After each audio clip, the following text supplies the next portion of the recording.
what's up? It's Miles, and welcome to Lessons Learned, where I take some of the best books I've read, and instead of doing traditional kind of book reviews, I try and take 3 or 4 of the best lessons from each book and give them to you in the hopes that they can provide some value to your personal or business or even social life. Today's book is The Everything Store, Jeff Bezos and the Age of Amazon by Brad Stone. This book is kind of a joint biography about Jeff Bezos and Amazon. So it goes into personal details about the founder himself and combining that with the story of how Amazon was built. I listened to the book on Audible, and I gotta say it was probably one of the best audiobooks I've listened to. Not only is Jeff Bezos and Amazon's story a really engaging one, it turns out that the author, Brad Stone, is an exceptional writer, and he really tied the whole story together in a very cohesive way. I want to start this video with somewhat of a disclaimer and saying that I don't necessarily think Jeff Bezos is like the perfect person or even somebody that you should model your interpersonal behavior off of. From the start of the book, it's pretty clear that Jeff Bezos has a very similar leadership style to people like Elon Musk or Steve Jobs, in the sense that he's very aggressive, oftentimes brutal in how he runs his company and how he treats his employees. However, despite some of those more negative aspects, I do think in this book and in Jeff Bezos' life in general, there's a lot that can be learned. And so I want to take this time to provide the top 4 lessons that I got from the story of Jeff Bezos and the creation of Amazon. Lesson number 1, long-term thinking versus short-term thinking. A common thread throughout the book was Bezos' complete aversion to any kind of short-term thinking. Some of the main ways that Bezos showed this commitment to long-term thinking were in the products and the retail strategy that Amazon used. So while most people were concerned about things like immediate profit and what stockholders or shareholders would think about things, he was really concerned with giving customers the best experience possible, making shipping as fast as possible, making prices as low as possible.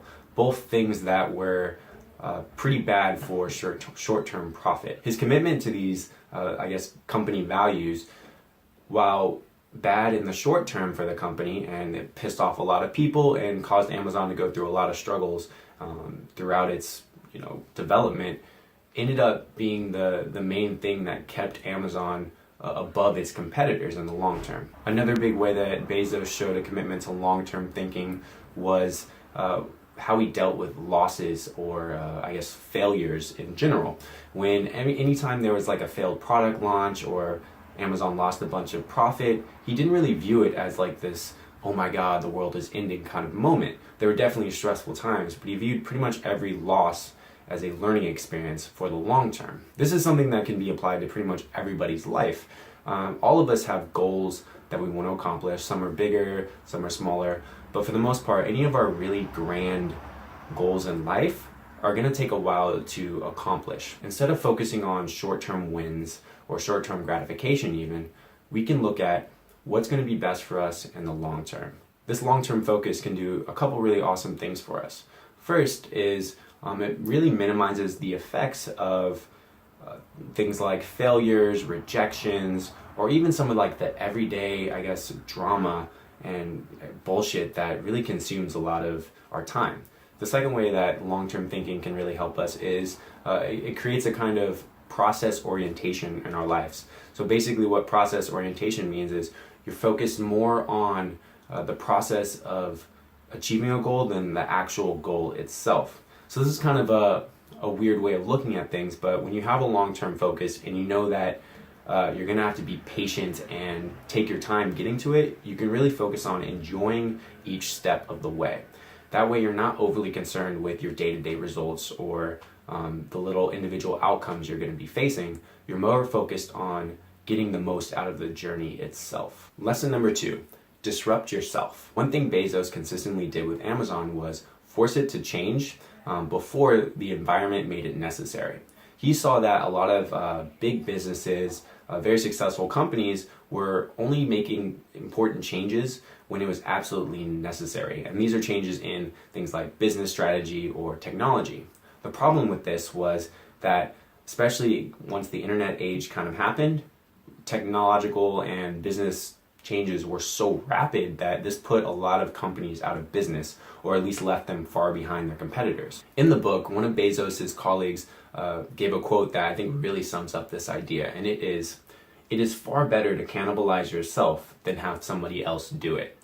So basically the idea is you're going to put yourself through changes, no matter how painful they might be, before your competition forces those changes upon you. How can this kind of business-based concept be applied to our personal lives? I think it's just a matter of being proactive instead of reactive.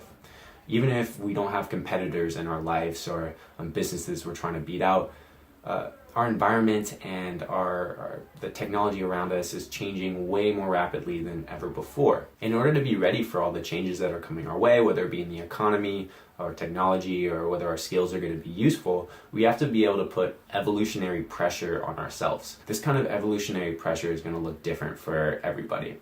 For me personally, I can kind of give as an example, I'm always trying to read new books, explore different subjects and maybe in areas that I'm not familiar with or that I'm not necessarily interested in. So this can be anything from different philosophies, books about technological startups or things like that, areas that I'm not necessarily involved in. However, I can kind of pull from these different sources in my own life. That way, when changes in my life happen, when I need to get a new job, when an opportunity pops up that maybe I wasn't expecting, I can feel prepared and confident in jumping on that opportunity. It's really a philosophy of constant, never-ending growth, which is a topic that Tony Robbins, the motivational speaker, life changer guy, he talks about a lot in his books. Also, as a side note, if you're interested in this idea of disrupting yourself, there's a book, I haven't actually read it, but I've heard a lot about it. It's called Disrupt You, and it's by Jay Samit, and I guess it goes into great detail about this whole concept. Lesson number 3.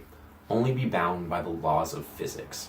This was actually one of my favorite takeaways from the book. So in reference to Jeff Bezos's tendency to just ignore rules and traditional way of doing things, one of his coworkers said this: "He's not tethered by conventional thinking. What is amazing to me is that he is bound only by the laws of physics. He can't change those.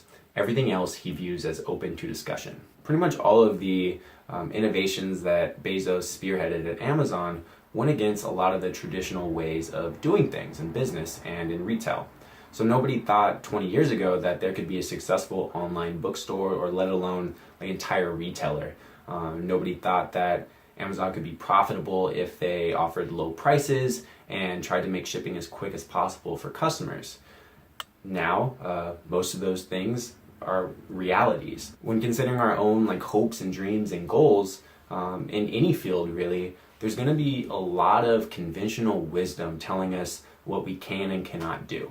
However, if Bezos' success with Amazon is any indication, deviating from the norm is often what results in success or great breakthroughs or just great experiences in general. If you look back 50 years ago, the way that people thought was the best way of doing things has changed dramatically back then. And it's only the people who are willing to break away from the norm, who are willing to, be judged for being different, for trying new things. Those are going to be the people who achieve the most success, who make real changes in the world. So this leads me to lesson number 4.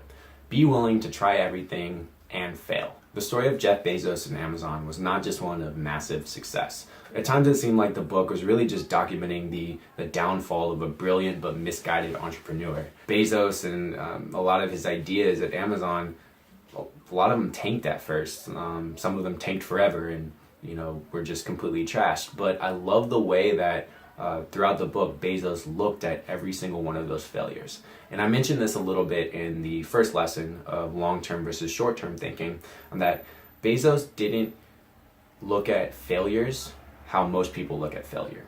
He saw every failure as a lesson to be learned. We might not all be trying to revolutionize the world or industry or something like that, but I do think we can learn from this mindset towards failure. Anything we want to accomplish in life, for the most part, if you're just starting out, you don't really know how to do it. You don't know how to make that YouTube channel awesome. You don't know how to start a blog. You don't know how to build muscle the right way. Anything we do, we're going to have to learn through a process of trial and error. And if we can learn to embrace failure, it can really just change the whole experience from one of constant struggle and just exhaustion because every time you fail it hurts, to one of learning, of excitement, of, oh man, this didn't work, okay, well, let's learn from it and let's try again. We basically transform failures into opportunities for growth. And this way, it's kind of corny or cliche to say it, but our failures literally become the foundation for our future success. I really hope that you can benefit from some of these lessons. If you enjoy books about innovation and technology and the rise of great companies and things like that, definitely check out The Everything Store. It's a great read. I listened to the audiobook version, and the narrator is pretty awesome as well.